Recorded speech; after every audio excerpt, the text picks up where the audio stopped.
Good morning, everybody, and welcome to yet another Shard Lite-Bite. I'm Bill Blain, strategist with Shard Capital and also author of the Morning Porridge blog. I'm joined this morning by Mike Hollings, who is Chief Investment Officer for Shard Capital and oversees our multitude of different investment offerings. Mike and I have known each other for many, many years, and he's one of the few people in the market who can claim to be as old a market dog as myself. We've seen multiple crashes and multiple changes. And I suppose, Mike, one of the things we've learned is that the market really never finishes, it just keeps changing. So today, what I thought would be to take a look at what the dominant themes are that are underlying the current shift that we're seeing in markets. And I perceive really 7 different themes I thought we could talk about this morning. The things that are roiling markets and getting them concerned. The first is bond yields and inflation. The second is the amount of ongoing distortion we still see in the market. The third is the recovery of the global economy after the pandemic. The fourth, I think, is the growing concerns about the amount of leverage and how that could impact the market if things start to change. The fifth might be the turnaround, the rollover we're seeing between tech stocks and fundamental reality stocks. Then, of course, I think we have to talk about the market's irrational exuberance, which has been a theme as long as you and I have been around. And finally, we could talk about where the value lies in the market. I think it's important to start that none of us predicting the end of markets, just as ever, changing markets. So Mike, maybe we could start off and I could ask you, how real do you perceive the threat of rising bond yields and inflation to be? Well, I'm not going to avoid the question. I'm going to give you a slightly nuanced reply. I think that you and I probably agree that behavioral finance, behavioral economics is a big part of what determines market movements and market returns. And John Maynard Keynes even made reference to this analogy about the beauty contest, and you don't vote for who you think is the most beautiful person, you vote for who you think your fellow judges are. And in that context, even if we don't believe that inflation is structural, we actually think it's transient.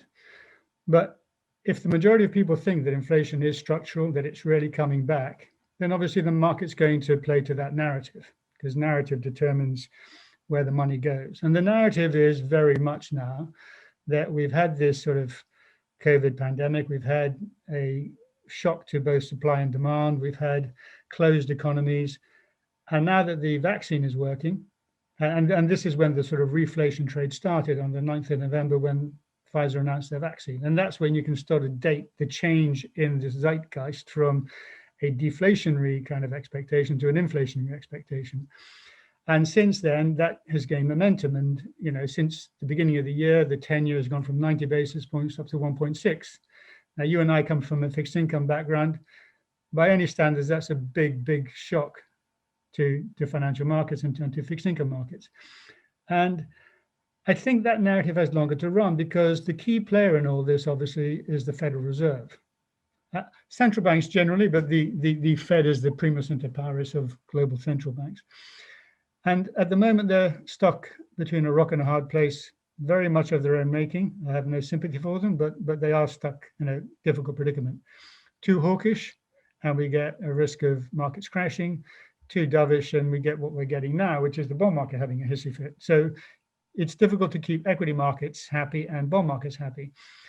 So what we're seeing now, obviously, is a change in, finally, a change in perception in terms of value and growth. And obviously, the growth demographic has had the upper hand for many, many years because of central bank policies driving interest rates ever lower, negative real rates in many cases. Well, that favors long duration assets and that favors growth stocks, and the value trade has been out of favor. Now that's changed, and now people are scrambling to reallocate. So we haven't had a market crash so much as an allocation out of the NASDAQ type constituents into more Dow type constituents, to put it simply. So no, to answer your question, I think that what's happening is real. Obviously, we have to be aware of momentum stocks and momentum ETFs, and the momentum ETFs work on algorithms that are totally devoid of any emotion. They basically sell what's been going down and buy what's been going up. Well, tech has been going down and value has been going up. So when they rebalance, to some of these themes, because you've already highlighted, I think, some fascinating points, Mike. The first one about this, it's not what we think we see, it's the way that the market's behaving is the way that you as a chief investment officer need to plan your investments. So I know that you've got that tapped, but I want to come back to this theme of distortion, because I think it's this distortion, the central banks keeping interest rates so low through quantitative easing to try and drive a recovery ever since this global financial crisis, the one that I've nicknamed the global financial crisis 2007 to 2031. Yeah, we're halfway through. You know, that has been driven by ongoing distortion. When interest rates are so low, it simply pushes up the value of all financial assets. Correct. And sorry to interrupt you, but that's a key point you made, because don't forget, when you and I started in this business, there was a thing called the risk-free curve. And every single financial asset is priced off the risk-free curve. Corporates, high yield, property, stocks, everything is priced off that. Absolutely. If central banks artificially distort the shape and the yield on the risk-free curve, why is anybody surprised that everything else is mispriced and distorted? Because when you just create distortion like that, there are consequences. And 100%. the consequences, I think, underline an awful lot of the market today. You know, and if I can just jump in, I mean, if you permit me, if we go back in history a little bit, I mean, the problem we've got, and allow me a 2-minute little history lesson, is that we have to look at the reasons why the Fed's in this state and why central banks globally are in this state. And simply put, through the 70s and 80s, which you and I lived through, we had very high inflation. The markets in the 1980s. No, exactly. I started in 85. You probably started the same sort of time. You know, we had long bond yielding 15%. Happy days. But what was your first interest rate on your mortgage, Mike? I think mine was 17%. No, I think by the time I bought a house, it was 12%, but that's still quite eye-watering rate of interest. But anyway, the point is that because Milton Friedman and the monetarist identified, and Paul Volcker, that, you know, the way you tackle CPI is by raising interest rates and crushing demand. And so, you know, that was the mantra, basically, you know, price stability, full employment. And price stability is defined as 2% CPI, okay? And the problem is that asset price inflation was not and still doesn't form part of the Fed's mandate. Now, you see, that's a big mistake, because what happened in the 90s, as you know, were two things. One was this sort of fall of the Berlin Wall, this whole globalization tailwind, and then we had technology. And these twin tailwinds were very disinflationary. So basically, these tailwinds did the job for the Fed and other central banks of keeping CPI inflation low. So the Fed didn't have to do anything. Inflation was absent, it was gone, we didn't have inflation. But they still kept to this, we must keep a focus on CPI, asset price inflation doesn't matter. Well, what happens in that instance is that when rates go from, as we mentioned, 12% down to 5%, go figure that animal spirits don't take over, go figure that people don't want to leverage, don't figure that people want to speculate.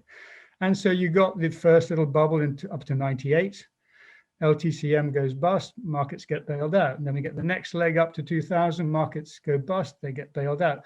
So you get this whole idea of the Fed put, of central bank puts. And because the Fed and other central banks were so focused on CPI and not asset price inflation, every bubble they blew got bigger, and every bubble needed more extreme monetary measures to cope with it. And so all we're living through now is this sort of tail end of 20 plus years of, frankly, myopic focus on CPI, which takes us exactly to what you just said, to these distortions in markets. And the problem is that it's too late. The bubble is so big that they can't step back. Yeah. Okay. So, and that's the kind of market. Sorry, that's the kind of market that we as investors have to invest in, and it goes back to this behavioral thing that everybody knows that the Fed is backed into a corner, and everybody knows that markets only stop panicking when central banks start panicking. Okay. And the problem, inverted commas, is that the Fed hasn't panicked yet. All right. I want to bring you up on the next thing that everybody knows, and that's this dialogue that we're going through some form of global economic recovery that's going to create inflation, perhaps. What are the risks to recovery that you're thinking about that the market already knows that you're trying to pre-price? Well, I personally, I don't think that a re-emergence of COVID is a material risk. I think it can happen. I mean, all flu and other viruses mutate. We know that, okay? But as I understand it, I'm not an expert, but now that we've got the base vaccine, as I understand it, if we get a mutation, it's a case of a few weeks to create a new version of the vaccine that can. So the question is how quickly the virus mutates and how quickly we can adapt to that. That's a risk. But I think that having had the economy closed down, having seen the economic cost, the mental cost, the emotional cost of closing down economies, nobody wants to go there again. So I think once we're open again, people will only close down very, very, very reluctantly. And anyway, I think we now have the tools in our armory with these vaccines to keep adapting them, like you do with the flu jab every year. So I don't see that as, what I do see more risk is some of the consequences of this closure. People have become a bit more nationalistic. Supply chains have been disrupted. How quickly can we reconnect to global supply chains? That all goes to this inflationary thesis as well, which I totally accept. So those are the kind of things that worry us more about what could go wrong with this recovery. And in our mind, we see, without simplifying it too much, but we kind of see a little picture where for the next 6 months, we do get a real recovery. We do get markets opening up. We do get people spending money. We do get inflation. That's almost, from a base effect, that's almost inevitable. The question, the $64,000 question is this inflation transient or is it structural? Okay. We're not going to bet the house, but we think it's transient, but we have to behave as if it's structural because that's the way the market's seeing it right now. Right. Yeah. So we don't want to be buying 10-year too soon because we think it's got further to go. But at some point, if we're right, and people can see that this inflationary surge is abating and towards the end of the year, then the narrative will change again. And maybe we have to start repositioning for that eventuality. But as you know, predicting the future is a mug's game. So we're just trying to keep it as sensible as we can. Okay, let me move on to the next one of the factors I see roiling markets, and maybe one that is less at the forefront, which is the one of leverage. I mean, one of the things I've been watching very closely is the conflagration that's just absorbed Greensill and is now going to probably wipe out the Gupta GFC. And these have real life consequences. Yeah, these generate real consequences. And it does remind me very much of 2007, when suddenly we realized just how much leverage there was in the system. Now, in those days, it was in banks. You're right. Yeah. Yeah, in those days, it was in banks. It was in Morgan Stanley, in Bear Stearns and Lehman's. And it was surprising, but most of the assets came off as being pretty good. At the end of the day, if you owned mortgage bonds, they probably repaid you at the end. If you owned bank prefs, they certainly repaid. Perps were a nice trade. Yeah, but that was a great trade, paying for my house renovation when I retire. That's another story for another day. But today it strikes me that leverage is very, very different. And one of the things I'm reading about is the amount of leverage that may be associated with Grayscale Bitcoin Trust, where we've seen the NAV, the net asset value, fall from 27% premium to something like a 15% discount. Now, when we see these NAV plays going on, that looks like a perfect way for people to be playing the market And that's just one form of leverage that's out there. We've got what we've seen with Greensill. We've got other ways where people are going to be having to meet margin calls on investments they've been playing with in the meme stocks. How dangerous is leverage in today's market? No, leverage is the thing that kills you quicker than anybody else, or anything else, I should say. And I mean, again, one of the consequences of low rates and negative real rates is people take on leverage, people speculate. And, you get financial engineering in terms of all the stock buybacks and that kind of stuff. Capital structures get altered. And I think global objective GDP is in the region of 350% now. And there's no global wars going on right now. Well, there's the war against the pandemic, but apart from that, 350. So as you and I know, all this debt does not get paid off conventionally. There's no way that we can generate the growth to pay this debt down in a normal way. The only way this debt gets paid down, well, we could restructure it, but as you know, one man's asset is another man's liability. And if you start writing down and restructuring, that's going to create a market. So the simplest way is to inflate it away, which is what central banks are desperate to try and do. But be careful what you wish for, because once structural inflation comes back again, central banks earn, there's so much debt in the world that's in itself deeply deflationary. So if that craters, we're back to deflationary, from an inflationary bust to a deflationary bust. So, and the other thing, obviously, we all this sort of financial engineering and low rates has led to, much more pronounced wealth inequality.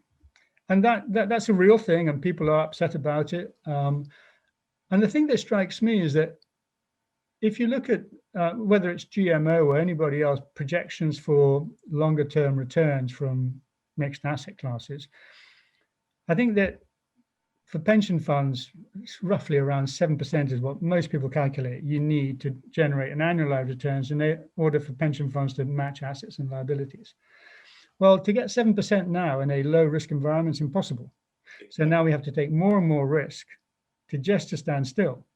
Yes. And I think that the one of the elephants in the room is the whole global pension system, which at some stage will have to cannibalize itself because they won't be able to generate the returns that they need to pay off retirees in 5 or 10 years' time. And this is a problem for, maybe this is why your GFC 207 to 2031 maybe actually is not as silly as it seems, because at some stage that particular pigeon will come home to roost.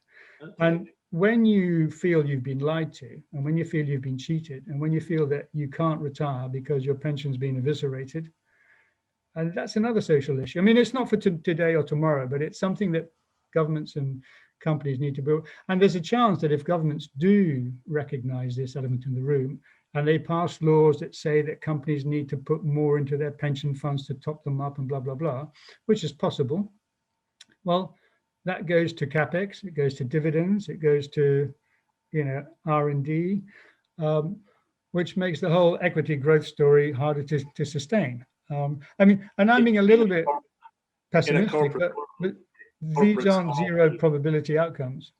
Yeah.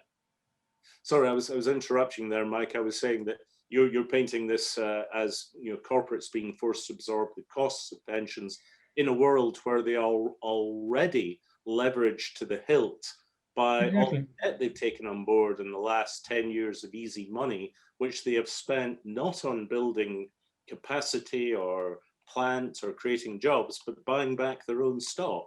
Exactly. And it's I don't know if you know Ben Hunt from Epsilon Theory, but he I mean, I'd recommend anybody to log on to Epsilon Theory and read what they produce. But as he said a few months back, if you're a corporate CEO and you've got two shots, so you can raise 500 million and you can build a new factory. There's a lot of execution risk in that. There's a lot of potential market risk in that. Well, why would you do that when you can just buy back your own stock, push up your share price, make sure your options are in the money, and financially engineer the EPS growth, inverted commas, that gets everybody paid. So you're right. Well, why would you take that risk when you can just financially engineer yourself into a, Okay, let's talk about that in more detail when we come on to tech stocks. right? Let's talk about what's going on with this grand rotation that we're seeing out of tech stocks into fundamentals. And I'm particularly thinking about Deliveroo this morning. You know, they've announced their IPO in London, proving that London is again the center of the financial universe. But hang on, we're talking about a company here that's been going 8 years. That's not new. That's 8 years and still hasn't made any yearly profits. And effectively is just the same as a minicab driver bringing you a pizza at the end of the day. Where is the value in fundamental tech stocks like a pizza delivery company versus fundamental stocks? Well, that's a very good question, and that's something that's obviously being deeply scrutinized right now. I mean, we can't. I mean, we can use the word tech in a generic kind of way. There's tech and there's tech. Yeah. You know, nobody can say that Amazon isn't a supremely well-run company, or that Apple doesn't produce supremely good products, or that Microsoft is not a supremely good software or web server provider or whatever. I mean, these are, and they're all very profitable, and all very profitable, all quality companies. So let's not conflate the two. But there comes a time when, am I really going to pay 50 times earnings for something as good as Microsoft? Well, I personally wouldn't, but a lot of people would. Okay, but so there comes a point when you have to say, well, how much can I really discount into the future, and how much are those earnings really going to grow, and what's my risk if I'm wrong? And then there's other tech stocks which jump on the bandwagon, and as I said, if the narrative is in a low inflation, negative real rate world, we need to discount these future earnings, and hey, let's discount Zoom's earnings. Let's discount. That's where the money's going to go. And then that's one of the reasons, without being too controversial, why people like ARK have been so successful, because people want to buy into this next generation, rocket ship exploration or whatever you want to do. Part of that is real and part of that is hype. And it's trying to separate the two. I don't have the answer, but I mean, look, having come from a fixed income background, a bit like you, they say fixed income guys are pessimists, equity guys are optimists. Okay, so I'm a pessimist by nature, which is why I specialize in convertible bonds, because you can bridge the two. But from my point of view, I like asset-backed, I like cash flow, I like something tangible that I know where my. So I've, in my short, 35 years in this business, net worth of a company has gone from intrinsic to goodwill. Now, that goodwill is real because somebody will pay you for that. So it's tangible to that extent. But the whole way that people value stocks has changed as well. So it's important to, as you said, to keep up with current thinking and the way the market's assessing the opportunities and the growth prospects. But let me jump on top of you there and just interrupt again, because it strikes me this is an important point to introduce the questions about irrationality, speculation, and exuberance. Because yes, there are tech stocks that are doing great, and yeah, they're probably overpriced at 50 times. But let's talk about the expectations that are built into companies like Tesla.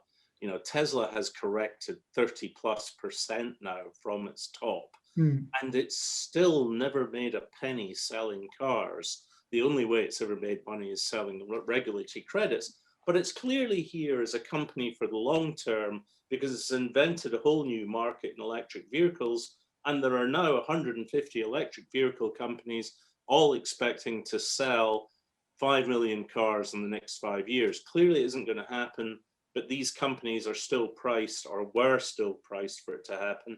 Then you've got, we've talked about ARK Securities and the success of the renovation fund, which is also massively down because it's been invested in these overly hyped stocks like Tesla, but also in the Grayscale Bitcoin Trust, which is the one that I'm particularly worried about when it comes to the unsustainable valuations of Bitcoin.